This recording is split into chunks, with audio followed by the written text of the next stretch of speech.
measurement of the frequency and wavelength. Okay, so first I start our Calstone power supply. The range of beam voltage is set at 284 volt.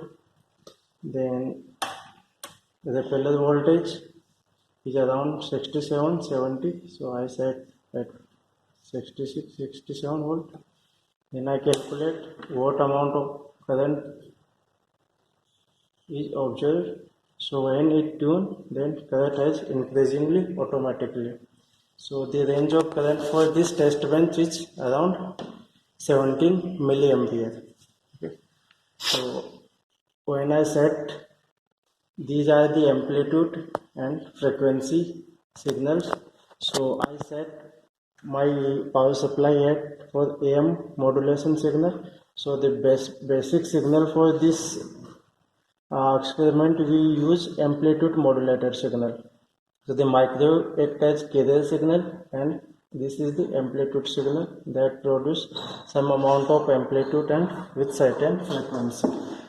So this is the isolator, this is attenuator. So performing experiment, we keep our attenuator in full open condition because there is no requirement for power attenuation in experimental purpose. Then we will calculate frequency using this frequency meter. This is the direct reading frequency meter. So when I rotating this frequency meter, then I observe deflection in the VSWR meter. The point where I got the deflection, that is called the resonance frequency point. So at this point I get maximum deflection. So this is the resonance frequency. The resonance frequency means the frequency of a waveguide or frequency of a device that produce maximum power in the output. So at resonance frequency we get maximum power at the output. So by noting this, this is our frequency of resonance. It is at around 10.95 gigahertz frequency. So after note down this frequency, I move frequency meter inside way and then go for this slotted section. For this slotted section, we need to calculate the two maxima or either two minima for the calculation of wavelength. Okay.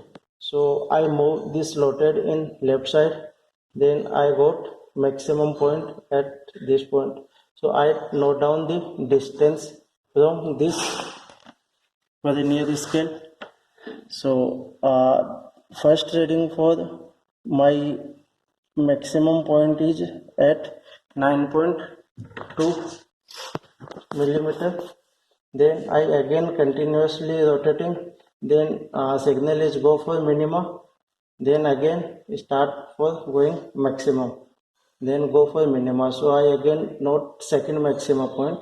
For second maxima it is around 11.2. So this difference of two readings D1 and D2 we use to calculate our wavelength of the signal, that given by 2 delta D equals to lambda. So there is some mathematical calculations